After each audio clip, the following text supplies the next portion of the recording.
అస్మిత, కోచ్ని నువ్వు ఇష్టపడుతున్నావు సరే, నీ ఇష్టాన్ని మీ మమ్మీ డాడీ కూడా కాదనలేదు, ఓకే. కానీ ఆ కోచ్ నీ ప్రేమని ఒప్పుకుంటాడా చెప్పు? నీ ప్రాణాలు కాపాడుండొచ్చు గాని ఆ కోచ్కి రామలక్ష్మంటే పంచ ప్రాణాలు కదే. దాన్ని వదిలేసి నీ వెంట వస్తాడంటావా?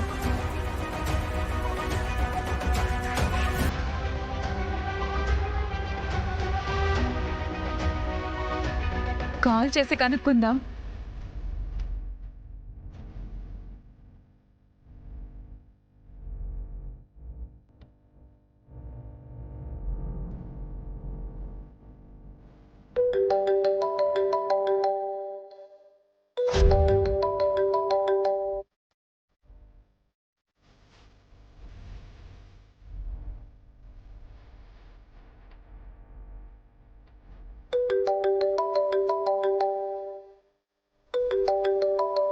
హలో సార్, అసలు ఎందుకు కాల్ చేస్తున్నావు?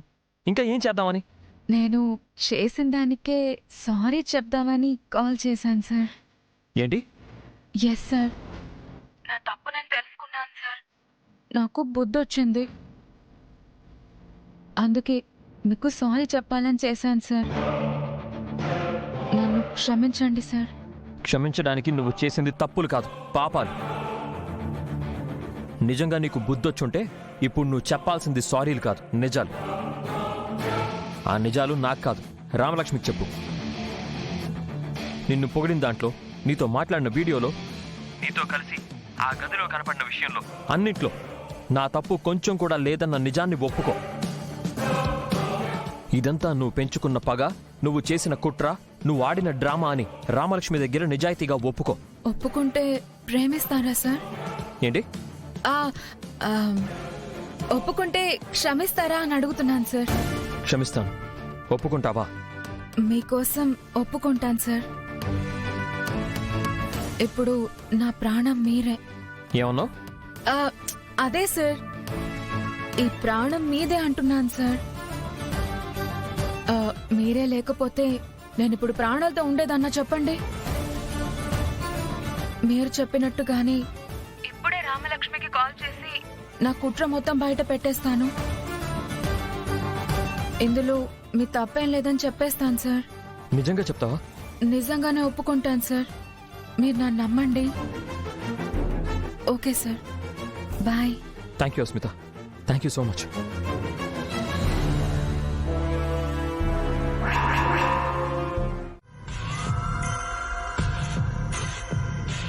హలో,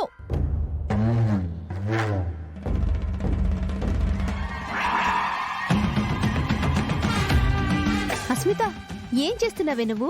కోచ్ని కావాలనుకుంటున్నావు కదా? అవును. మరిప్పుడు నువ్వు రామలక్ష్మిని కలిసి నిజం చెప్తే వాళ్ళిద్దరూ కలిసిపోతారు కదా? అస్సలు కలవరు.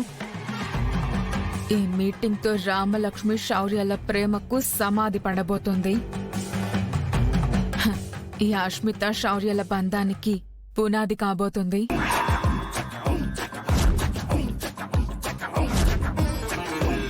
అంటే ఇప్పుడు రామలక్ష్మికి నిజం చెప్పవా? నిజమే చెప్తాను. నిజం చెప్తానని కోచ్కి మాట ఇచ్చాను కదే. మాట తప్పితే బాగుంటుందా చెప్పు? నువ్వేం చేస్తున్నావో నాకు అర్థం కావట్లేదే. ఇదంతా పెదాలకి నెయిల్ పాలిష్ పూసుకున్నట్టే ఉంటుంది.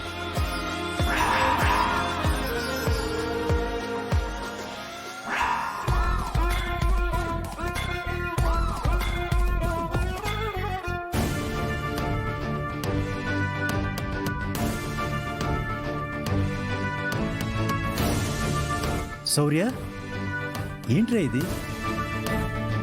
అవతల కోడల పిల్ల శుభలేఖ చింపేసింది. పెళ్లి జరుగుతుందో జరగదన్న పరిస్థితి నెలకొంది. నువ్వేంట్రా ఏ బాధ లేనట్టు, ఏం పట్టనట్టు ప్రవర్తిస్తున్నావు? ఏమైందిరా నీకు? అమ్మా, నాన్న, ఇప్పటిదాకా గుండె నిండా బాధతోనే తలపట్టుకున్నా. ఇప్పుడు ఆ బాధ దూరం అవుతుందనే ధైర్యంతో ఇలా ఉన్నా. ఇప్పుడెలా బాధ దూరం అవుతుందిరా? ఎవరు చెప్పారు దూరం అవుతుందని? బాధ పెట్టిన వ్యక్తే. ఈ బాధకి, ఈ భయాలకి, ఈ అపార్థాలకి రామలక్ష్మి అలా ప్రవర్తించడానికి కారణమైన వ్యక్తే ఎవరా వ్యక్తి? అస్మిత.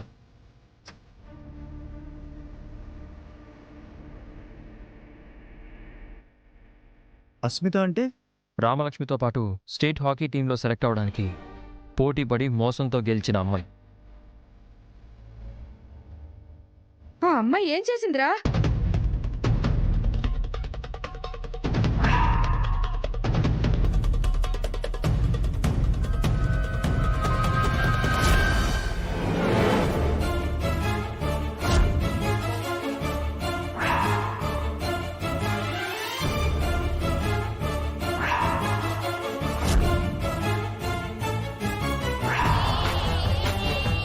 ఇంత జరిగిందా?